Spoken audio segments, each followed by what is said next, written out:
Hello बच्चों, let's read the question. The IP1, IP2, IP3, IP4 and IP5 of an element are 7.11, 14.3, 34.5, 46.8, 162.2 electron volt respectively. The element is likely to be option A sodium, option B silicon, option C fluorine, option D calcium. So question में क्या कह रहा है कि हमें एक element के 5 ionization potential given है. ये वैल्यूज आप देख सकते हैं.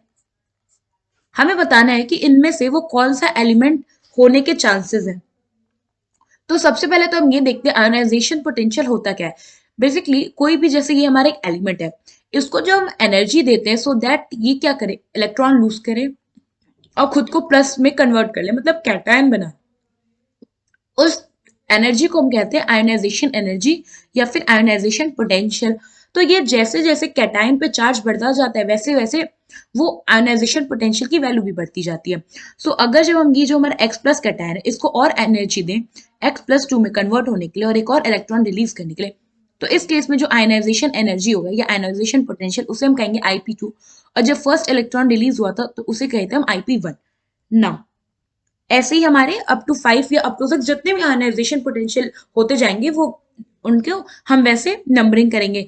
अगर आप यहाँ देखो तो यहाँ पे जो हमारा पूछा है कि वो आयोनाइजेशन एनर्जी ये पांचों में से किस एलिमेंट की होगी. तो यहाँ पे अगर आप देखो तो हमारे पास ये जो 5 आयोनाइजेशन पोटेंशियल है इसमें 1 to 4 अगर आप देखो तो इनका जो एनर्जी डिफरेंस है या जो भी हमें एनर्जी देना पड़ा इलेक्ट्रॉन देने में वो फिफ्थ वाले के कंपैरिजन में बहुत कम है. तो ये जो हमारा कम वैल्यू इंडिकेट कर रहा है फिफ्थ से, वो क्या बता रहा है कि the element must have 4 electron in its outermost shell. So even in less energy it will lose electron, and when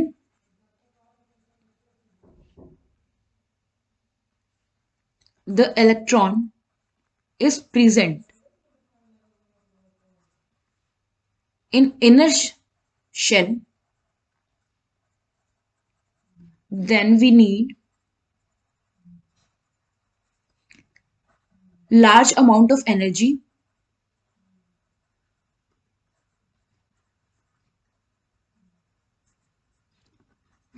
to lose that.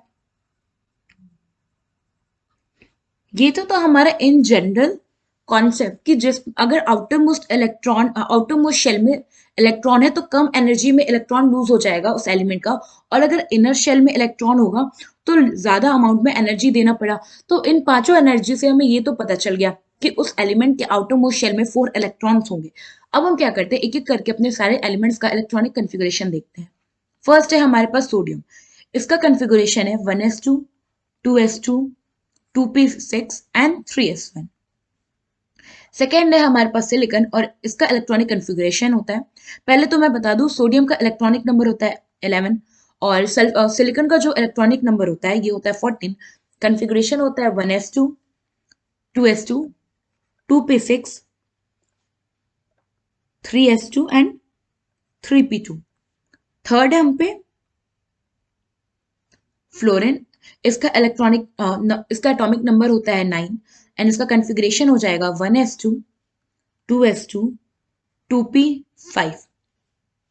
And fourth है हमारे पास कैल्शियम और इसका एटॉमिक नंबर होता है 20 और इसका कन्फिगरेशन करें तो ये हो जाएगा 1s2, 2s2, 2p6, 3s2, 3p6 and 4s2. ना हमें क्या पता चला था कि वो हमारा जो एलिमेंट है उसके जो आउटर मोस्ट शेल होंगे उसमें कितना होगा, 4 इलेक्ट्रॉन होगा. तो अब हम क्या करते हैं, हम ये देखते हैं कि किस किस में हमारे एलिमेंट में आउटर मोस्ट शेल में 4 इलेक्ट्रॉन है. सो यहाँ पे अगर आप देखो फर्स्ट है हमारा सोडियम. इसका आउटर मोस्ट शेल कौन सा है, सल्फर, सॉरी सोडियम. और सोडियम के जो आउटरमोस्ट शेल है वो है हमारा 3s। 3s में कितने इलेक्ट्रॉन है? 1। इट मीन्स कि इसका जो आउटरमोस्ट शेल में इलेक्ट्रॉन है वो है 1। सो इसका जो आयोनाइजेशन एनर्जी 1 होगा वो तो कम होगा, बट 2 बहुत ज्यादा होगा, क्योंकि ऑलरेडी ये 1 इलेक्ट्रॉन लूज करने के बाद नोबल गैस कॉन्फ़िगरेशन अचीव कर ले रहा है। सो इसलिए सेकेंड आयोनाइजेशन एनर्जी में से ज्यादा एनर्जी रिक्वायर्ड होगी। एंड एक चीज मैं आपको और बता दूं कि once element lose its outermost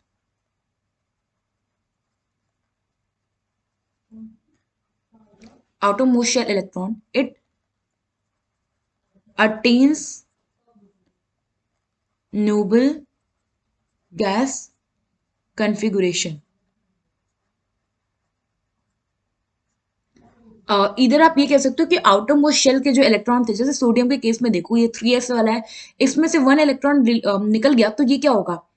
electronic configuration attain कर लेगा और स्टेबल हो जाएगा। और फ्लोरीन के केस में अगर आप देखो तो वो क्या करेगा? जैसे कि ये थर्ड में हमारे पास फ्लोरीन है, इसमें आउटर मोस्ट शेल में इलेक्ट्रॉन कितने हैं? आउटर मोस्ट शेल में इसमें इलेक्ट्रॉन है टोटल 7। अगर ये एक और इलेक्ट्रॉन ले ले तो ये नोबल गैस कॉन्फ़िगरेशन अटेन कर लेगा। तो इलेक्ट्रोपॉजिटिव एटम क्या करेगा? तो यहाँ पे मैं लिख दूं इलेक्ट्रोपॉजिटिव एटम के लिए, एटम जो कि इलेक्ट्रोपॉजिटिव है, ये एक बार अपने आउटर मोस्ट शेल के इलेक्ट्रॉन लूज कर दे तो वो नोबल गैस कॉन्फ़िगरेशन अटेन कर लेते हैं। और वही अगर एटम जो है वो इलेक्ट्रोनेगेटिव है, क्यों क्या करेगा? Once element fulfil its outermost shell, it attains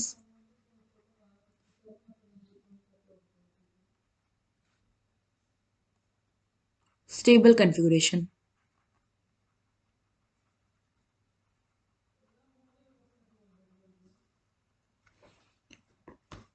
ना अब हम बात करते हैं हमारा जो सेकेंड एलिमेंट है विच इज सिलिकन। सिलिकन में अगर आप देखो तो आउटर मोस्ट शेल हो गया हमारा 3s और 3p। टोटल इलेक्ट्रॉन इसमें कितने हैं आउटर मोस्ट शेल में? 4। एंड हम बात करें अगर कैल्शियम की तो आउटर मोस्ट शेल यहाँ क्या है? 4s। और टोटल इलेक्ट्रॉन इसमें कितने हैं? 2। ना हमने क्या कंक्लूजन निकाला था कि जो भी हमारा एलिमेंट होगा उसमें आउटर मोस्ट शेल में 4 इलेक्ट्रॉन होगा, तभी वो क्या करेगा? चारों इलेक्ट्रॉन को इजिली क्या करेगा? रिमूव कर देगा और स्टेबल इलेक्ट्रॉनिक कॉन्फ़िगरेशन अटेन कर लेगा। और उसके बाद अगर हम कोई इलेक्ट्रॉन रिमूव करेंगे तो हमें ज्यादा एनर्जी देना पड़ेगा। तो हमने देखा कि सिलिकॉन में हमारे 4 इलेक्ट्रॉन है, अगर हमने इन चारों को ऐसे रिमूव कर दिया तो ये क्या करेगा? अगर आप ये कॉन्फ़िगरेशन देखो तो ये एक नोबल गैस कॉन्फ़िगरेशन है। अगर हम इसमें से फर्दर इलेक्ट्रॉन रिमूव करना चाहेंगे तो हमें बहुत एनर्जी रिक्वायर्ड होगी, क्योंकि हम इसकी स्टेबिलिटी को डिस्टॉर्ट कर रहे हैं। सो इसलिए यहाँ जो हमारा करेक्ट ऑप्शन होगा वो होगा ऑप्शन बी। आई होप आपको ये क्वेश्चन समझ में आया होगा। Thank you.